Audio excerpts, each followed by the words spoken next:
জিকিরটা কেমন হবে? জিকির শব্দ অর্থ হলো স্মরণ করা। কাকে স্মরণ করা? জোরে বলেন, কাকে স্মরণ করা? আমার ভাইরা, ফাযকুরুনি আযকুরুকুম ওয়াশকুরুলি ওয়ালা তাকফুরুন।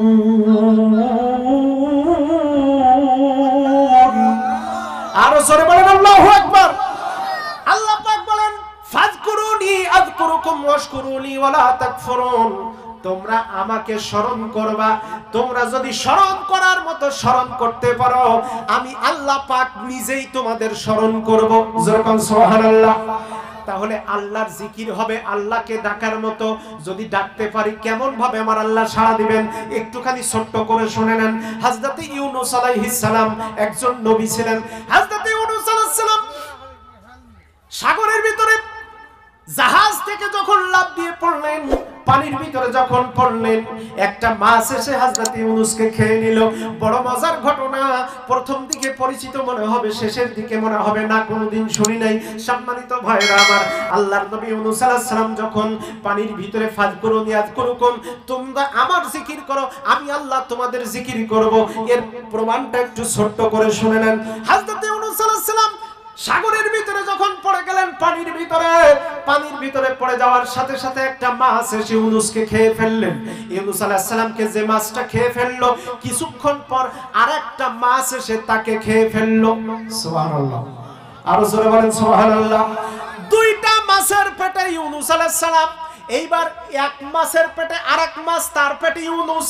আস্ত একটা মানুষ মাছটা হজম করতে না পেরে গোটা সাগরের পানির তলে দৌড়াদৌড়ি করেছি। দৌড়াদৌড়ি করার পরে ক্লান্ত অবস্থায় ওই মাছটা যখন সমুদ্রের গভীর অতল তলদেশে, গোটা সমুদ্রের গভীর অতল তলদেশে যখন ক্লান্ত হয়ে পড়ে গেছে, ক্লান্ত অবস্থায় পড়ে যাওয়ার পরে ইউনূস আলাইহিস সালাম যখন বেহুশ থেকে হুঁশে ফিরলেন, যখন তার সেন্স ফিরে এলো, সেন্স ফিরে আসার সাথে সাথে হযরত ইউনূস আলাইহিস সালাম ওই পানির তলদেশ থেকে ডাক মেরে বললেন, আল্লাহ। জোরে বলেন আল্লাহ। সবাই মিলে বলেন আল্লাহ। আল্লাহ বলে যেই না হযরত ইউনূস আলাইহিস সালাম ডাক দিলেন, আমার আল্লাহ রাব্বুল আলামিন ডাক দিয়ে বললেন, ইউনূস রে, তোমার ডাকতে দেরি হয়েছে, তোমার ডাকে সাড়া দিয়া আমি আল্লাহর হাজিরি হতে দেরি হয় নাই। জোরে বলেন সুবহানাল্লাহ। এবার হযরত ইউনূস আলাইহিস সালাম আল্লাহ পাকের কাছে প্রশ্ন করলেন, রব্বুল আলামিন, আমি এখন কোন জায়গায়? আল্লাহ বলে, এই প্রশ্ন তো আমি তোমারে করতেছি ইউনূস, বলো তো দেখি তুমি এখন কোন জায়গায়?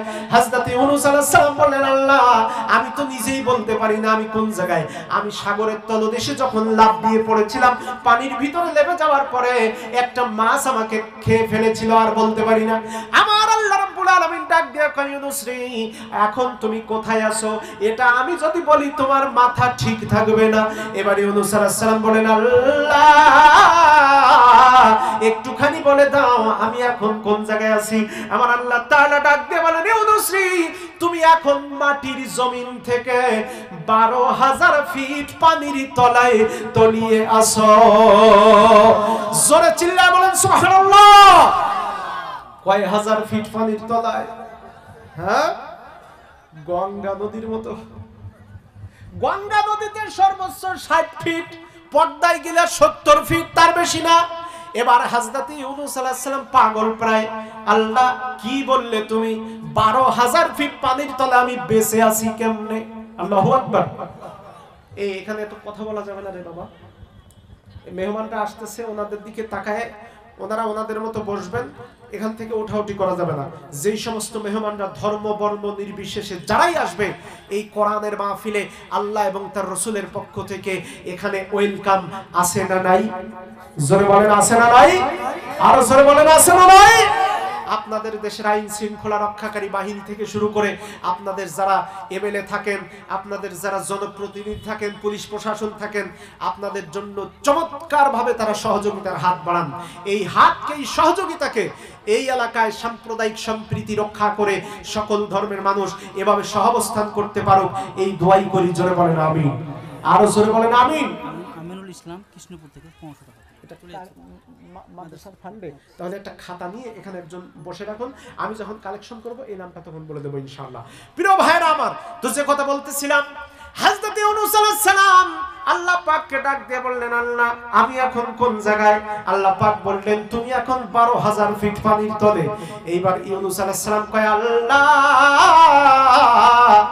12,000 ফিট পানির তলে আমি বেঁচে আছি কেমন করে? আমার আল্লাহ তাআলা ডাক দিয়ে বললেন, ইউনূস রে, ওই 12,000 ফিট পানির তলে তুমি কতক্ষণ আছো তা কি তুমি জানো? কতক্ষণ আছে তা কি বলেছি নাকি ভাই? আরো জোরে বলেন। আমার আল্লাহ ডাক দিয়ে কই, ইউনূস রে, এই 12,500 ফিট পানির তলায় 1 মিনিট না 2 মিনিট না 1 ঘন্টা না 2 ঘন্টা না, এই 12,500 ফিট পানির তলায় তুমি তলিয়াছো একটা না 7 দিন। জোরে বলেন আল্লাহু আকবার। আর জোরে বলেন, জোরে বলেন। ইউনূস নবী পানির তলায় কয় দিন আছে? আর জোরে বলেন। আপনি গিয়া পুকুরের ভিতরে কয় দিন থাকতে পারবেন? আর জোরে বলেন। 5 মিনিট, 1 মিনিট তাই ঠিক মতো থাকা যাবে না, লাফ দিয়ে ভাস করে ভেসে উপরে উঠে যাবে। 1 মিনিট 2 মিনিট থাকতে পারি না। আর সেই পানির তলায় ইউনূস আলাইহিস সালামকে 1 সপ্তাহ বাঁচিয়ে রাখলেন কে? আর জোরে বলেন কে? ফাআলুল লিমা ইউরিদ। তিনি যা ইচ্ছা তাই করতে পারেন। আল্লাহ পাকের ক্ষমতার কাছে দুনিয়ার কারো কোনো ক্ষমতার তুলনা চলে?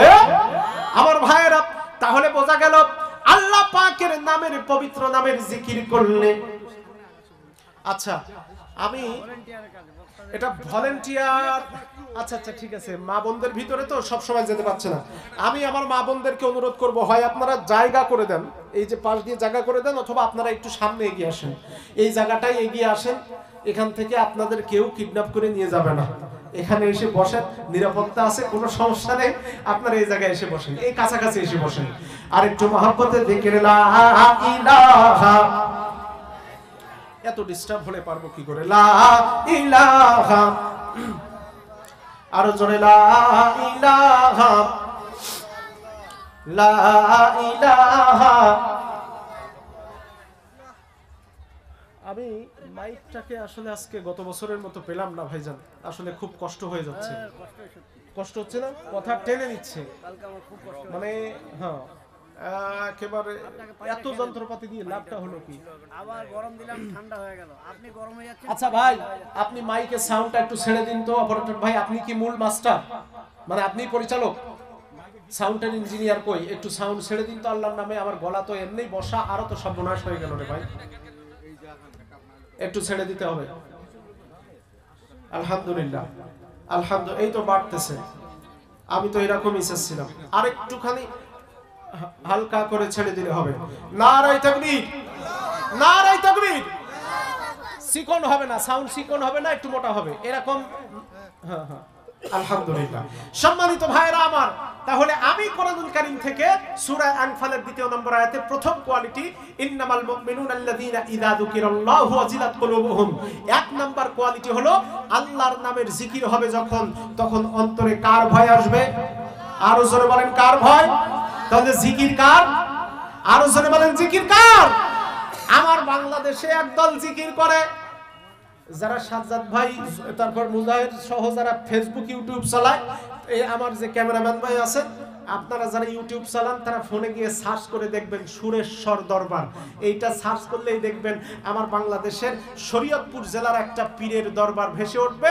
ওই জায়গার একদল লোক গান গায়, কয় মন চলেছে সুরেশ্বর, কিসের বাড়ি কিসের ঘর, মন চলেছে সুরেশ্বর, কিসের বাড়ি কিসের ঘর, আইসি ল্যাংটা যাবি ল্যাংটা, ল্যাংটা শুদ্ধা জিকির কর। নাউজুবিল্লাহ, আরো জোরে বলেন নাউজুবিল্লাহ। তাহলে ওনারা ল্যাংটা হয়ে আসছে, ল্যাংটা শুদ্ধা যাবে বলে ল্যাংটা বাবার দরবারে ল্যাংটা হয়ে জিকির করে। না না, ইসলাম এই ধরনের তামাশার ইবাদতের সুযোগ দেয় নাই। আমার ভাইরা, জিকির করতে হবে, আল্লাহকে স্মরণ করতে হবে, ইবাদত করতে হবে। কিভাবে করবেন সেটার শিক্ষা আমার নবী দিয়েছেন।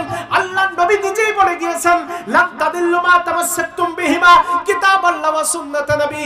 আমার উম্মতরা শোনো, আমি দুনিয়া থেকে ওফাত প্রাপ্ত হওয়ার পরে তোমরা যদি আল্লাহর কোরআনকে আর আমি নবী নবীর আদর্শকে সুন্নাতকে আঁকড়ে ধরতে পারো, তাহলে আমি নবী বলে গেলাম কোনদিন তোমাদেরকে কেউ পথচ্যুত করতে পারবে না। সম্মানিত হাজিরিন আমার, এক নাম্বার গুণাবলী হলো ইদা যিকিরাল্লাহ, আল্লাহর নাম যখন জিকির করা হবে, ওয়াজিলাত কুলুবুহুম, ওদের অন্তরটা আল্লাহ পাকের ভয়ে প্রকম্পিত হবে।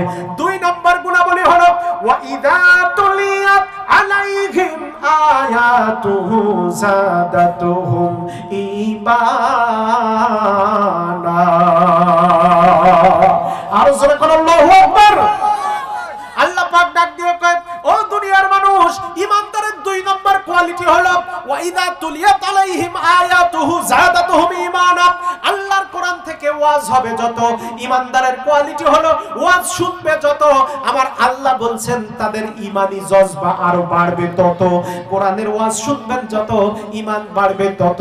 কোরআন শুনে যদি মজা লাগে, বুঝতে হবে ঈমান বাড়তেছে।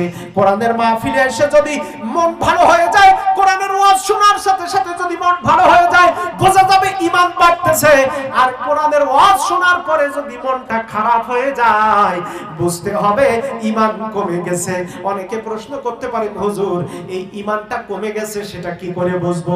ঈমান কমে যাওয়ার একটা কাহিনী হলো, ঈমান কমে যাওয়ার একটা পদ্ধতি হলো, ঈমান কমতেছে না বাড়তেছে এটা বোঝার একটা কাহিনী হলো, এই কোরআনের ভিতরে আমার আল্লাহ বলেছেন সুদ খাইও না, সুদ খাওয়া হারাম। সুদ খাওয়া কি? আরো জোরে বলেন। আপনাদের দিকে কি সুন্নাতে মুআক্কাদা নফল নাকি? তাহলে সবাই একসাথে বলেন সুদ খাওয়া কি? সুদ খাওয়া হারাম। এবার ঈমান বাড়তেছে না কমতেছে তখনই বোঝা যাবে যখন কোরআন দিয়ে ইমাম সাহেব মসজিদের মেম্বারে বসে বলবে, আপনি মসজিদের জমিদাতা হন আর ব্যবসায়ী হন আর হলো সভাপতি হন, সেক্রেটারি, ক্যাশিয়ার, বড় মুসল্লি যাই হন না কেন, সুদ খাওয়া হারাম, সুদ খাওয়া যাবে না। এই ওয়াজ করার সাথে সাথে কেউ যদি মনে মনে বলে পরের বছরে এই বক্তা আর চলবে না, পরের মাসে এই ইমাম আর রাখা যাবে না, বুঝতে হবে লোকটার ঈমান কমতেছে, ঈমানদার না। কিন্তু ওই ব্যক্তি ঈমানদার হবে যখন বলা হবে সুদ খাওয়া হারাম, যৌতুক খাওয়া হারাম, বেপরদায় থাকা হারাম, বেনামাজি হওয়া যাবে না। এ কথা বলার পরে কোন ঈমানদার ব্যক্তি যদি মনে করে হ্যাঁ হুজুর আপনি ঠিক বলেছেন, আল্লাহর কথাই ঠিক, এতদিন ভুল করেছি আর ভুল করব না, এটা মনে করে কেউ যদি কোরআনের সেই কথাকে মেনে নেয়, তাহলে বুঝতে হবে লোকটা ঈমানদার। আর যদি কেউ ঠিকমতো না মেনে হুজুরের দিকে চোখ বড় বড় করে তাকায়, আমার ভাইয়েরা বুঝতে হবে তার ঈমান বাড়তেছে না, কমে যাচ্ছে। কারণ হলো সুদারু এই সমাজে, সুদ খাওয়া লোক এই সমাজে কালিয়াগঞ্জে আছে না নাই? আর জোরে বলেন আছে না নাই? সুদখোরের জানাজা পড়তে যাব না এইরকম বলে যদি এখন আমি সবাইরে হাত তুলে বলি সুদখোর ব্যক্তি মারা গেলে তার জানাজায় যাব না, তাহলে যে ব্যক্তি সুদখোর এখানে বসে আছে তার কি এই ওয়াজ ভালো লাগবে? আরো জোরে বলেন ভালো লাগবে? যার বউ যার মেয়েকে পর্দা শিখায় নাই, যে ব্যক্তি নিজে নামাজ পড়ে না, মদ গাঁজার সাথে লেপ্টে থাকে, ঘুষ খায়, সেই ওয়াজ যদি করি তাহলে ওই লোকের কি ওয়াজ আর ভালো লাগবে? আর জোরে বলেন ভালো লাগবে? লাগবে না। এই কারণে আল্লাহ বলছেন ঈমানদারের দ্বিতীয় কোয়ালিটি হলো ওয়া ইযা তুলিয়াত আলাইহিম আয়াতুহু, যখন কোরআন দিয়ে তোমাদের সামনে ওয়াজ করা হবে, যাদাতুহুম ঈমানা, ঈমানি শক্তিটা বেড়ে যাবে। আমার ভাইরা, তাহলে আপনাদের ঈমানি শক্তি বাড়তেছে না কমতেছে? কার কার বাড়তেছে? পুরুষ ভাইরা দু হাত তুলে আল্লাহকে দেখান, যাদের ঈমান বাড়তেছে তারা শুধু আল্লাহকে দেখেন। নারে তাকবীর, দু হাত তোলেন, নারে তাকবীর, নারে তাকবীর, হাত নামান। আমার ভাইরা, এবার বোঝা গেল আপনাদের ঈমান বাড়তেছে। আমি আর এ ব্যাপারে বেশি ওয়াজ করব না। 3 নম্বরে ঈমানদারের কোয়ালিটি হলো ওয়ালা রাব্বিহিম ইয়াতাওয়াক্কালুন।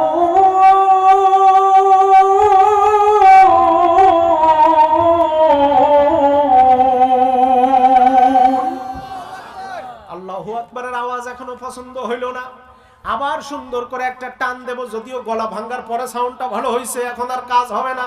তারপরেও আল্লাহু আকবার এমন ভাবে বলতে হবে রাস্তার জনগণ মনে করবে এখানে ঠাড়া পড়িয়েছে। ওয়ালা রাব্বিহিম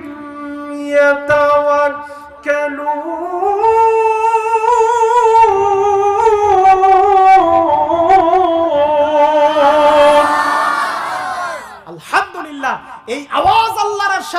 পৌঁছাবে প্যালেস্টাইনি মুসলমানদের পক্ষে, গোটা পৃথিবীর নির্যাতিত মানুষের পক্ষে এই আওয়াজ আল্লাহর দরবারে পৌঁছে যাবে। জোরে বলেন সুবহানাল্লাহ। ওয়া আলা রাব্বিহিম ইয়াতাওয়াক্কালুন। আল্লাহ পাক এবার বলছেন ঈমানদার ব্যক্তির এক নাম্বার কোয়ালিটি, ওয়া ইদা যুকিরাল্লাহ, আল্লাহর নামের জিকির হবে যখন, ওয়াজিলাত কুলুবুহুম, অন্তরে ভয় পয়দা হবে তখন, ওয়া ইদা তুলিয়াত আলাইহিম আয়াতুহু, কোরআন দিয়ে ওয়াজ হবে যখন, যাদাতুহুম ঈমানা, ঈমানি শক্তি বাড়বে তখন। এইবার 3 নাম্বার কোয়ালিটি হলো ওয়া আলা রাব্বিহিম ইয়াতাওয়াক্কালুন। তারা যখন ঈমানে পরিপূর্ণ হবে, বিপদ মুসিবত যাই আসুক না কেন, মুসিবতে আর বিপদে পৃথিবীর কোন শক্তিকে পরোয়া করবে না, কারোর রক্ত চক্ষুকে পরোয়া করবে না, বন্দুকের গুলিকে পরোয়া করবে না, তরবারিকে পরোয়া করবে না। ঈমানদার যদি ঈমানদারের মতো হয়, বিপদ মুসিবত যতই আসুক না কেন, ঈমানদার ভরসা করবে কার উপর? আরো জোরে বলেন কার উপর? ওয়া আলা রাব্বিহিম ইয়াতাওয়াক্কালুন। আমার আল্লাহ বলেন, এ দুনিয়ার মানুষ, তোমাদের 3 নাম্বার, ঈমানদারদের 3 নাম্বার কোয়ালিটি হলো মুসিবতে পড়বে যখন রবের উপরে ভরসা করবে তখন। কার উপরে? রবের উপরে। জোরে বলেন কার উপরে? রব শব্দের অর্থ কি একটু বলে দেন? না, রব শব্দের অর্থ একটু বলতে হবে। রব রব রব মানে কি? রব শব্দের অর্থ হলো লালনকারী, পালনকারী। রবের অর্থ কি সুন্দর করে জেনে নেন, পরবর্তীতে হুজুরের সামনে গিয়ে ওয়াজ করতে পারবেন। রব শব্দের অর্থ হলো লালনকারী, পালনকারী, পালনেওয়ালা। মামানাল ইস্তিলাহান। এইবার রব শব্দের পারিভাষিক অর্থ হলো শুনে নেন আমার ভাইরা, রব শব্দের পারিভাষিক অর্থ হলো যেই শক্তি দুনিয়ার আসমান থেকে জমিন পর্যন্ত, মাটির তলদেশ থেকে আকাশ পর্যন্ত প্রত্যেকটা সৃষ্টিরাজির যার যখন যে অবস্থায় যা কিছু প্রয়োজন, এই প্রয়োজন সাথে সাথে মিটানোর ক্ষমতা যিনি রাখেন তিনি হলেন রব। তিনি কে? আর জোরে বলেন তিনি কে? আল্লাহ আমার রব, এই রবি আমার সব। আল্লাহ আমার রব, এই রবি আমার সব। দমে দমে তনু মনে তারি অনুভব। আল্লাহ আমার রব, এই রবি আমার সব। জোরে বলেন মারহাবা। এ মুসলমানের দল, কালিয়াগঞ্জের নাউন এলাকার মুসলমান ভাইরা, আপনাদেরকে রব শব্দের পারিভাষিক অর্থ বুঝালাম। রব শব্দের পারিভাষিক অর্থ হলো যেই মালিক বা যেই ক্ষমতাশীল, যার যখন যা কিছু প্রয়োজন সেই প্রয়োজন মিটানোর ক্ষমতা যিনি রাখেন তিনি রব। এবার একটু প্র্যাকটিক্যালি উদাহরণ আপনাদেরকে দিতে চাই আমার ভাইরা। এ আমার সম্মানিত ভাইরা, এই কালিয়াগঞ্জ এলাকায় কুকুর আছে না নাই? আর জোরে বলেন। আপনাদের কালিয়াগঞ্জের কুকুরের গায়ের পশম কত? আধা ইঞ্চি, ঠিক কিনা? কালিয়াগঞ্জের কুকুরের গায়ে আধা ইঞ্চি পশম, ভারতের কুকুরের গায়ে আধা ইঞ্চি পশম, বাংলাদেশের কুকুরের গায়ে আধা ইঞ্চি পশম। আবার অ্যান্টার্কটিকা মহাদেশে ওই সাইবেরিয়া এলাকায়, ঠান্ডা এলাকায় যত কুকুর আছে, যেই এলাকায় 12 মাসে 10 মাস ঠান্ডা পড়ে, বরফ পড়ে, ওই এলাকার কুকুরের গায়ের পশম কিন্তু 3 ইঞ্চি লম্বা, ঠিক কিনা? আরো জোরে বলেন ঠিক কিনা? সাইবেরিয়া ওই ঠান্ডা অ্যান্টার্কটিকা মহাদেশ এলাকার বরফ এলাকার কুকুরের গায়ে 3 ইঞ্চি লম্বা পশম, আর বাংলাদেশ ভারতের কুকুরের গায়ে আধা ইঞ্চি পশম লম্বা। কারণটা কি?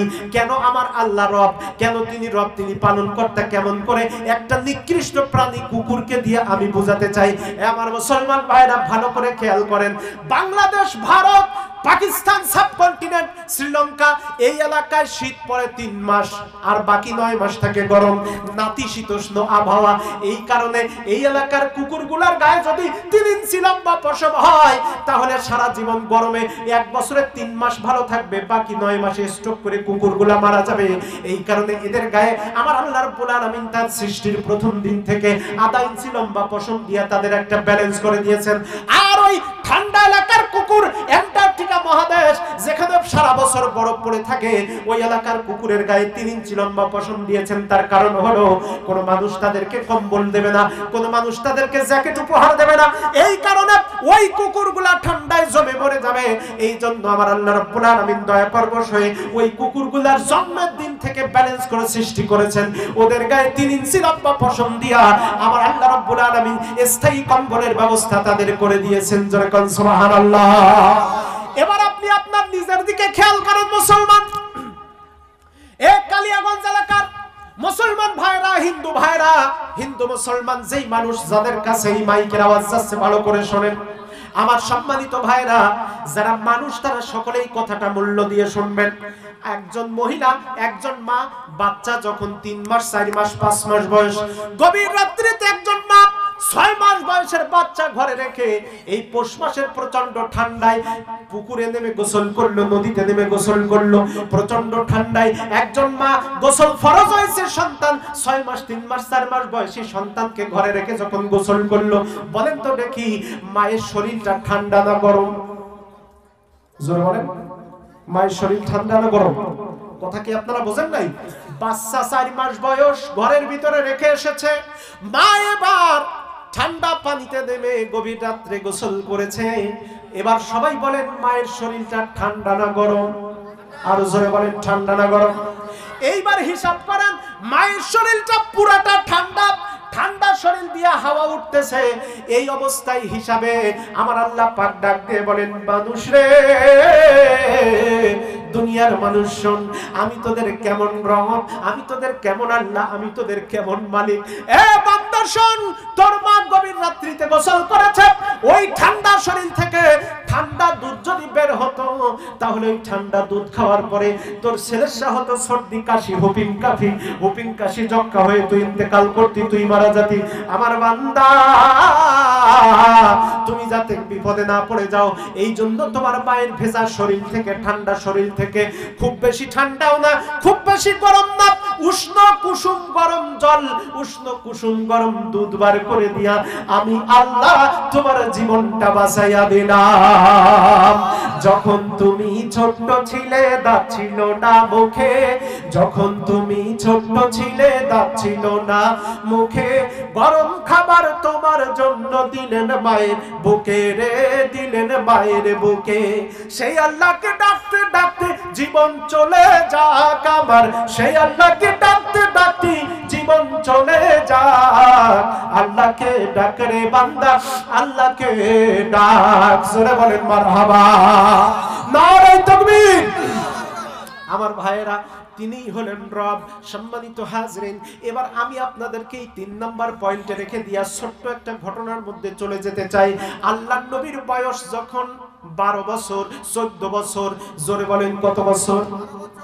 14 12টা ভুল, 14 বছর। জোরে বলেন, আল্লাহর নবীর যখন বয়স 14 বছর, সবাই মিলে বলেন কত বছর? আমি এখন বললাম নবীর বয়স 14 বছর, তাহলে আল্লাহর নবীর 14 বছর বয়সের সময়ের একটা ঘটনা বলবো, এটাই হলো আসল কথা। আমার ভাইয়েরা, আল্লাহর নবীর 14 বছর বয়সের সময় খুব খেয়াল করে শুনতে হবে, খুব চমৎকার হৃদয় দিয়ে শুনতে হবে, না হলে কিন্তু বুঝতে পারবেন না। এ মুসলমানের দল, কালিয়াগঞ্জের মুসলমান ভাইরা, ওই এলাকার মুসলমান সহ অন্যান্য ধর্মের ভাইরা, ভালো করে শুনুন। আমার রাহমাতাল লিল আলামিন এই দুনিয়াতে শুধু মুসলমানদের কাছে প্রিয় না, আমার রাহমাতাল লিল আলামিন দুনিয়ার সকল মানুষের কাছেই প্রিয়। জোরে কোন সুবহানাল্লাহ। তার প্রমাণ গত 6 মাস আগে ফেসবুকে একটা ভিডিও দেখেছেন, আমার বাংলাদেশের একজন উপজেলা নির্বাহী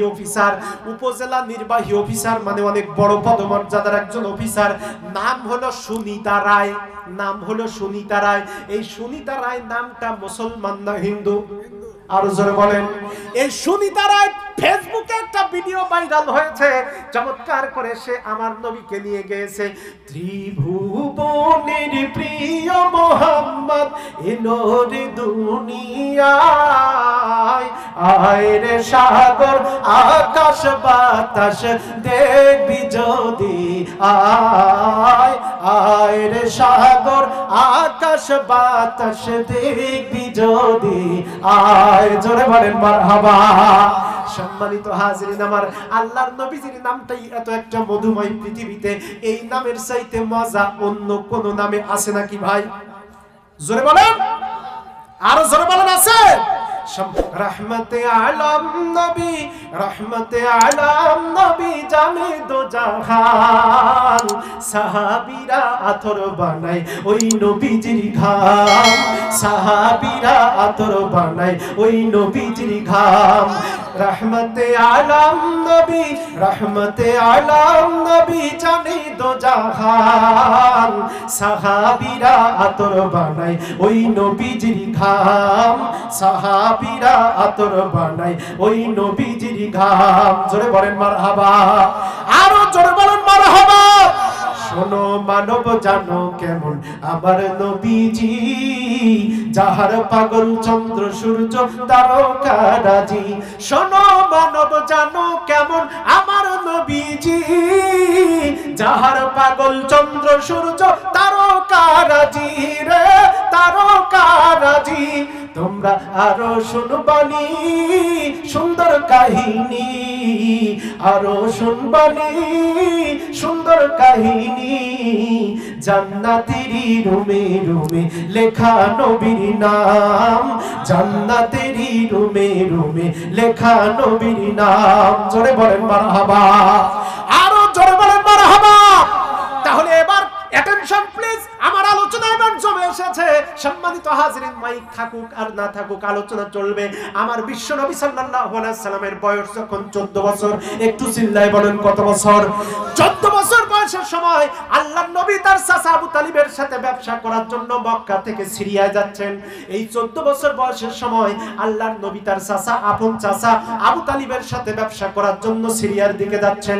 এবার আরেকটা ঘটনায় আসে, নবীজি যেদিন ব্যবসা করার জন্য 14 বছর বয়সের সময় সিরিয়ার দিকে যাচ্ছেন, এই ঘটনার 10 বছর আগে, অর্থাৎ নবীজির জন্মের 10 বছর আগে, ওই মক্কা থেকে সিরিয়ায় যাওয়ার মাঝখানে একটা শহর আছে, ইতিহাসে যে শহরের নাম এসেছে বসরা। আমার ভাইরা, ওই শহরটা এখন বর্তমানে সিরিয়ার ভিতরে, প্যালেস্টাইনের সিরিয়ার ভিতরে, আমার ভাইরা ওই এলাকা জর্ডানের ভিতরে পড়েছে। ওই বসরা শহরের ভিতরে আল্লাহর নবীর জন্মের 10 বছর আগে একজন খ্রিস্টান পাদ্রী, নাম হলো বুহাইরা। খ্রিস্টান পাদ্রী গভীর রাত্রিতে আমার নবীজির ব্যাপারে একটা স্বপ্ন দেখেছেন, অথচ নবীজির তখনও জন্ম হয় নাই।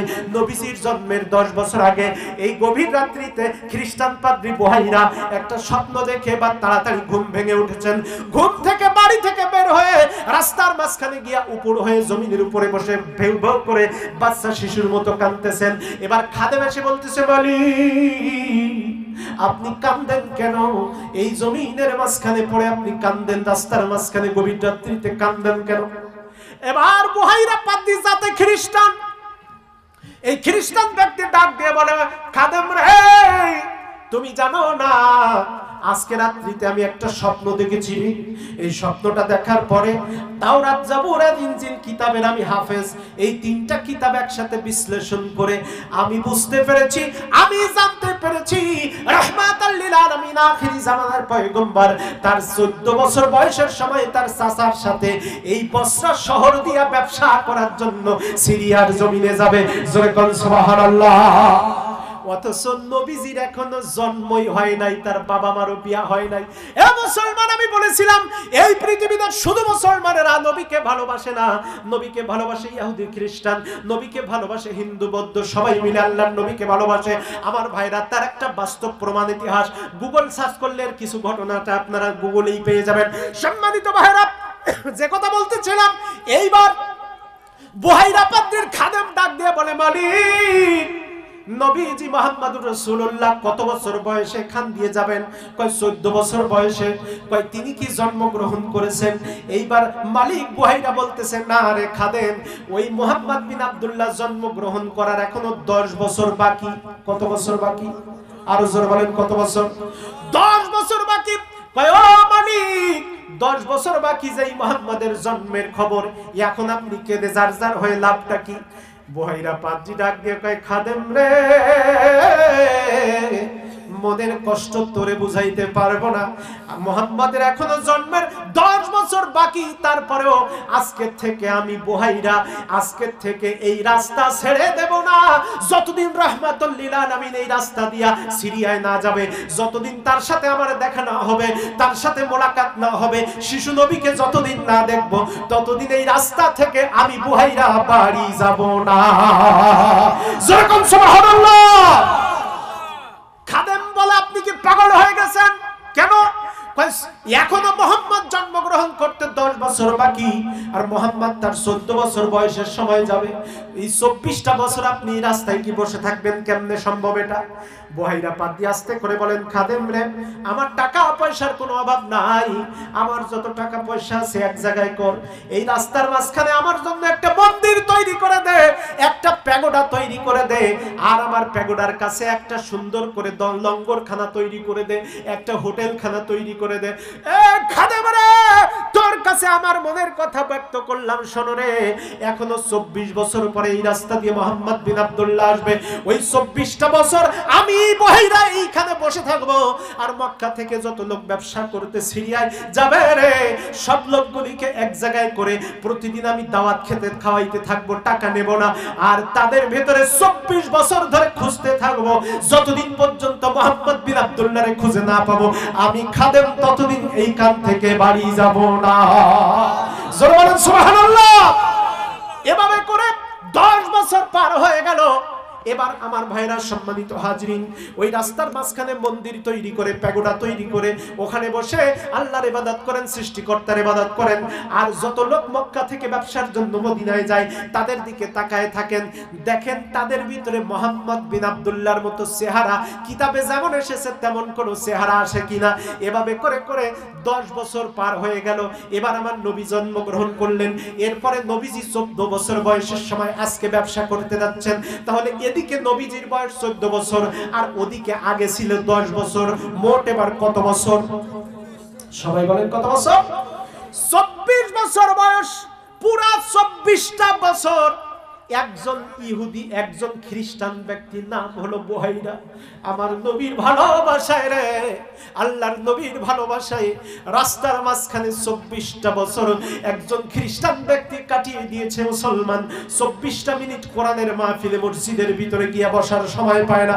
এ মুসলমানের দল, নবীর ভালোবাসা কত মারাত্মক! হযরত আবু বকর রাদিয়াল্লাহু তাআলা আনহু যেদিন বিশ্ব নবীকে সাথে করে নিয়ে হিজরতে যাবে, হিজরতে যাওয়ার দিন একটা পাহাড়িয়া গুহার ভিতরে প্রবেশ করলেন। পাহাড়িয়া গুহার ভিতরে প্রবেশ করে আবু বকর রাদিয়াল্লাহু তাআলা আনহু ডাক দিয়ে বলেন, নবীজি, ওই যে সুরাকা ইবনে নওফ, সুরাকা আসতেছে, কাফেরদের নেতা, আমাদেরকে ধরে নিয়ে যাবে, ইন্তেকাল করে দেবে, মেরে দেবে।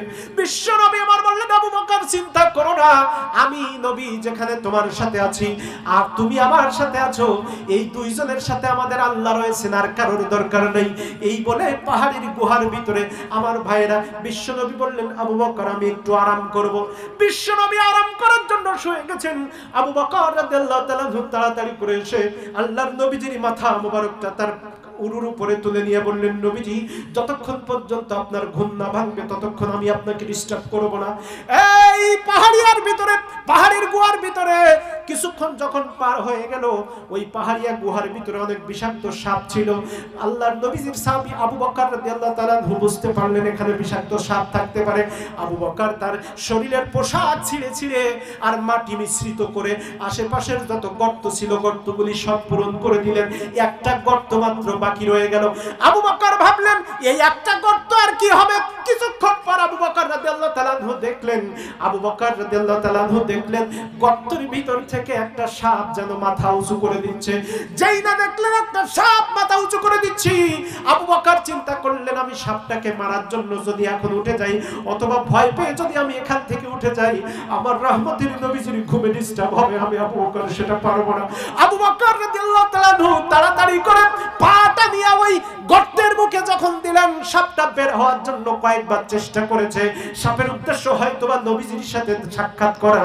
আমার ভাইরা সাপটা কয়েকবার চেষ্টা করে যখন সফল হতে পারলো না, এবার তার বিষ দাঁত দিয়া আবু বকর রাদিয়াল্লাহু তাআলা আনহুর পায়ের উপরে যখন দংশন করে দিল, কামড় বসিয়ে দিল।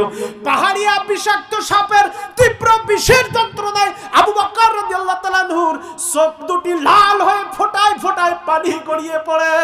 আবু বকর রাদিয়াল্লাহু তাআলা আনহু যন্ত্রণা সহ্য না করতে পেরে চোখ দুইটা দিয়া ফোঁটায় ফোঁটায় পানি গড়িয়ে জমিনে পড়তেছে।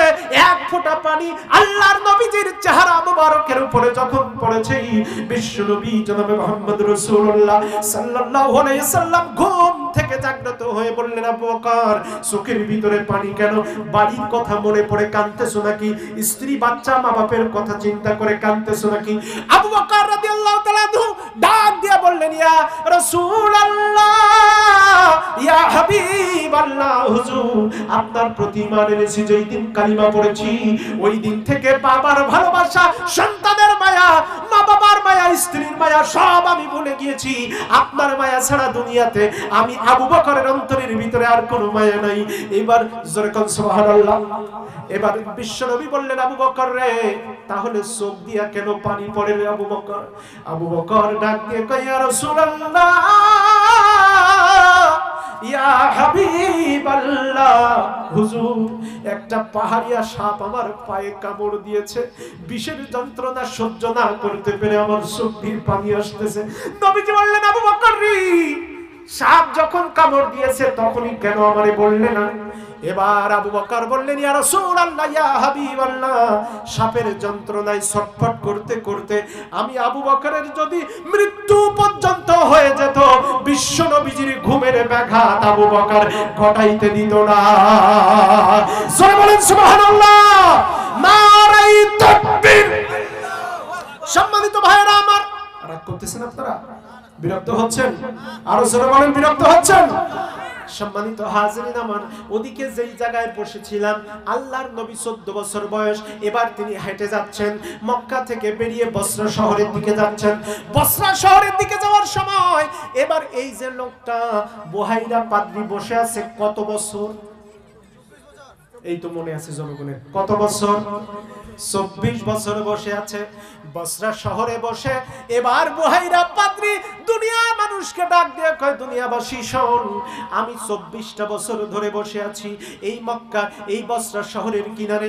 এরপরে 24 বছর পার হয়ে আজকে যখন বিশ্বনবী 14 বছর বয়সের সময় আল্লাহর নবী যখন চাচার সাথে আস্তে আস্তে হাঁটতে হাঁটতে মক্কা থেকে ওই সিরিয়ার দিকে রওনা হলেন, যখনই তিনি বসরা শহরের কিনারে চলে গেলেন, এবার বসরা শহরের কিনারে যাওয়ার সাথে সাথে বুহাইরা পাদ্রী বললেন, আমি যখন তাকাইয়া দেখলাম দূর থেকে একটা মক্কার বড় কাফেলা এই বসরা শহরের দিকে আসতেছে। এই কাফেলাটার দিকে যখন আমি তাকালাম, এই দিকে তাকানোর সাথে সাথে আমি নবী রাহমাতাল লিল আলামিন, আমি বুঝতে পারলাম এই কাফেলাটা যখন আমার দিকে এগিয়ে আসতেছে, হঠাৎ করে আমি তাকায় দেখলাম ওই বসরা শহরের ভিতরে 60 ডিগ্রি সেলসিয়াসের তাপমাত্রা বাদ দিয়া একটা শীতল ঠান্ডা আবহাওয়া সাথে সাথে বিরাজ হয়ে গেছে। জোরে বলেন সুবহানাল্লাহ। এখন হঠাৎ করে এই শীতের মধ্যে যদি পুরো এলাকা গরম হয়ে যায়, তাহলে মানুষ খেয়াল করবে না? করবে কিনা বলেন? আবার পুরো গরমের মধ্যে হঠাৎ যদি ঠান্ডা আসে, তাহলে মানুষ মনে করবে কি ব্যাপার, হঠাৎ ঠান্ডা আসলো কেন? বুহাইরা পাদ্রী ডাক দিয়ে কয়, দুনিয়ার মানুষ শোনো, হঠাৎ করে আমি এই এলাকার ভিতরে একটা ঠান্ডা পরিবেশ পেলাম, তাকায় দেখলাম মক্কা থেকে একটা বিরাট বড় কাফেলা এদিকে আসতেছে। ওই কাফেলার দিকে যখন তাকালাম, কাফেলার দিকে তাকায়া দেখলাম কাফেলার মাথার উপরে এক খণ্ড মেঘ ওই কাফেলার সাথে আমার দিকে এগিয়ে আসতেছে। বুহাইরা পাদ্রী বললেন, আমি রাস্তার ডানে আর বাম পাশে খেয়াল করে দেখলাম, ডান পাশে বাম পাশে যত গাছপালা আছে সমস্ত গাছপালা আর যত নুড়ি পাথর আছে সমস্ত পাথর আর গাছপালাগুলি উপর নিচ করে বিশ্বনবীকে সালাম অভিবাদন জানায়। সালাতু সালাম গো আবার, দরুদ সালাম গো আবার, কইও নবী মুস্তাফা, তোমরা যদি যাও গো মদিনা, তোমরা যদি যাও গো মদিনা। সম্মানিত ভাইরা, সংক্ষেপে বলে দিচ্ছি, এবার ওই কাফেলাটা যখন কাছাকাছি চলে আসলেন, আমার ভাইরা বুহাইরা পাদ্রী নিচ থেকে এগিয়ে গেলেন। খাদেম আবার ডাক দিয়ে কয়, মালিক আপনি তো অন্য কাফেলাকে আমন্ত্রণ করে যখন খাওয়ান নিজে জায়গায় বসে থাকেন, আজকে কেন এগিয়ে গেলেন? খাদেমকে ডাক দিয়ে বুহাইরা বলে, খাদেম রে, আজকে 24টা বছর আমি যার জন্য গোটা 24টা বছর এই রাস্তার মাঝখানে ঝড় বৃষ্টি উপেক্ষা করে বসে আছি, সেই রাহমাতাল লিল আলামিন আজকের কাফেলার সাথী হয়ে আমার দিকে এগিয়ে আসতেছে। জোরে বলেন সুবহানাল্লাহ। কাফেলা আসলো, তিনি গেলেন, গিয়ে বললেন কাফেলার মালিককে। আবু তালিব এগিয়ে আসলেন, বললেন আমি। কয় আপনার কাফেলার সবাইকে দাওয়াত করলাম, আমার বাড়িতে চলেন। দাওয়াত করে খেতে গিয়া যখন খাবার দিছে, তখন দেখতেছে এই বুহাইরা পাদ্রী বলতেছে এই কাফেলার কেউ মনে হয় বাদ পড়েছে। কয় হ্যাঁ, একজন বাদ পড়েছে। কয় যাকে বাদ দিয়েছো তাকে আনো। এবার আনার পরে কাফেলার সবাইকে ভাত দেওয়া হলো, রুটি গোস্ত দেওয়া হলো। দেওয়ার পরে বুহাইরা পাদ্রী বলতেছে আবু তালিব তুমি আমার বাম পাশে দাঁড়াও, আর তোমার এই ভাতিজাকে ডান পাশে রাখো। বলো তো দেখি তোমার ভাতিজার কোনো নাম পরিচয় ঠিকানা কি আমারে বলেছো? কয় না বলি নাই। এবার বললেন ভাতিজা তুমি বলো। ভাতিজা মানে নবীজি। সুবহানাল্লাহ বলেন। এ ভাতিজা তুমি বলো তোমার সাথে আমার কি এর আগে কোনোদিন দেখা হয়েছে? কয় না, হয় নাই। এ ভাতিজা আমি তোমাকে এখন 5টা প্রশ্ন করব, এই 5টা প্রশ্নের উত্তর যদি তুমি দিতে পারো, দেওয়ার পরে তোমার চাচাকেও আমি একটা প্রশ্ন করব। এ আবু তালিব তাকায়া দেখো, আমার বাড়ির অপর প্রান্তে সিরিয়ার দিকে রাস্তাঘাটে আমার মতো কিছু পাদ্রী ঘোরাফেরা করতেছে, দেখতে পাও? কয় হ্যাঁ দেখতে পাচ্ছি। কয় তাদের হাতে কি? কয় তাদের হাতে লম্বা লম্বা তরবারি। লম্বা লম্বা কি? আরো জোরে বলেন। তরবারি। কয় ওই তরবারিগুলা নিয়ে কি করবে তুমি কি জানো? আবু তালিব বলে না তা তো জানি না। কয় ওদের দেখে কি মনে হয়? কয় ওই পাদ্রীগুলা এমন করে তরবারি নিয়ে ঘুরতেছে মনে হয় কাউকে পেলে খুন করে ফেলবে। ওই তরবারিওয়ালা লোকগুলির পরিচয়টা কি সেটাও বলবো। এরপরে বুহাইরা পাদ্রী বললেন ভাতিজা তোমার কাছে আমার প্রশ্ন 5টা। আমার ভাইয়েরা এবার এক এক করে 5টা প্রশ্নের উত্তর কিভাবে দিলেন। আল্লাহর নবী প্রশ্ন করলেন, আল্লাহর নবীকে প্রশ্ন করলেন। এই বুহাইরা পাদ্রী খ্রিস্টান, এক কথায় 5টা প্রশ্ন করলেন। প্রশ্নের উত্তরগুলো কি ছিল? ওপাশে খ্রিস্টান পাদ্রীরা তাদের হাতে তরবারি ছিল, এই তরবারি নিয়ে তারা কি করতে চাইছিল, উদ্দেশ্যটা কি ছিল? নবীজি ব্যবসা করার জন্য সিরিয়াতে গেলেন না মক্কায় চলে গেলেন? ব্যবসার কাফেলার কি হলো? এই বিস্তারিত ঘটনা জানার দরকার আছে না নাই? তাহলে বুহাইরা পাদ্রী নবীজিকে প্রশ্ন করলেন 5টা। জোরে বলেন কয়টা? আরো জোরে। কয়টা প্রশ্ন? যদি সবাই না বলেন প্রশ্নের উত্তর হবে না।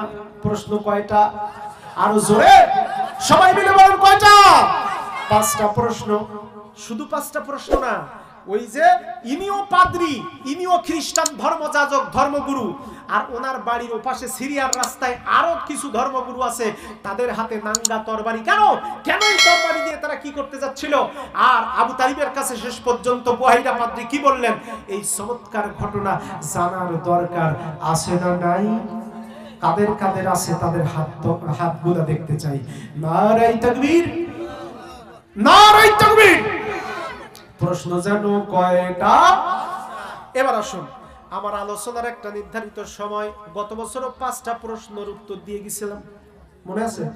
গত বছর কোন 5টা প্রশ্ন তার উত্তর দিয়ে গেছিলাম, ঠিক কিনা? এবছরও দেওয়ার, তবে গত বছর ছিলাম এক পজিশনে, এবার আরেক। এর জন্য তাড়াহুড়ো করতেছি আমার ভাইয়েরা, সম্মানিত হাজিরিনের জন্য একটু তাড়াহুড়োর কারণে একটু খাপছাড়া হয়ে গেলেও কিছু মনে করবেন না। আসুন তাহলে এবার সবাই ভদ্রভাবে সুন্দর করে উত্তর দেন। প্রশ্ন যেন কয়টা? আরো জোরে কয়টা? 5টা প্রশ্নের উত্তর না দিয়ে চলে যাই, ভালো লাগবে? 5টা প্রশ্নের উত্তর না দিয়ে চলে যাব, ঠিক হবে? আচ্ছা আসুন, এই 5টা প্রশ্নের উত্তর দেওয়ার আগে আল্লাহর কোরআন এই পৃথিবীতে তলাবুল ইলম ফারিদাতুন আলা কুল্লি মুসলিম, নবী বলেছেন প্রত্যেক মুসলমান নরনারীর উপরে ইলম অর্জন করা ফরজ। তাহলে এই ইলম, কোরআনের ইলম, এই ইলম হাদিসের ইলম, এই ইলম ইসলামের ইলম, এই ইসলামের খেদমতকে বাঁচিয়ে রাখবার জন্য এই মাদ্রাসায় সিরাজুল